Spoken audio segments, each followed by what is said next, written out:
Tatlong araw na lang Chinese New Year na, kaya ang tanong, ano itong sikat na handa tuwing Chinese New Year na namantyan na, pampabuenas pa? Pero Igan, ingat dahil pwede ka pa rin daw malasin kung mali raw ang paraan ng pagkain nito. Narito na po ang Midnight Express ni Mikael Dae. Ayan! Xingyan Kuai Lei. Happy New Year yan sa Mandarin. At sisimulan natin ang celebration sa Yu. Hindi, not Yu, pero Yu na isda. At ang ibig sabihin niyan sa Mandarin ay kasaganaan. Kaya masaganang 2014 sa mga Chinese dito sa Midnight Express.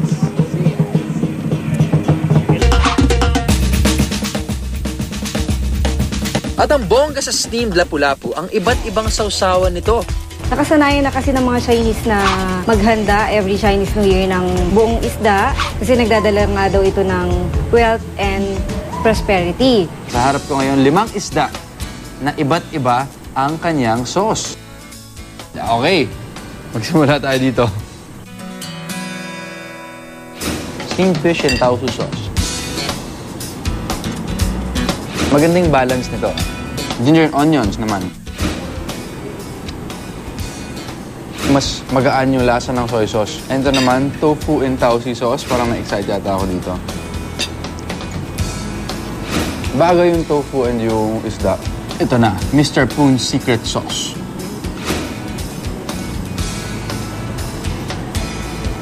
Malakas yung lasa niya, yung aftertaste niya.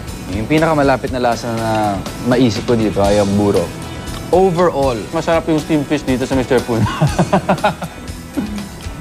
Isa pang paniniwala ng mga Tsino habang kinakain ng isda, huwag itong babaligtarin kahit naubos na ang ibabaw nito. Kailangan din daw na hindi matanggal ang ulo at buntot kahit tinik na lang ang natitira dito. Dahil kapag nangyari raw ito, mababaliktad ang swerte. Baka malasin ka o kaya mapuputol ang buhos ng biyaya sa darating na taon. Walang masama kung susundin natin to, di ba? Xingyan Kuai Lei. Happy New Year sa Mandarin.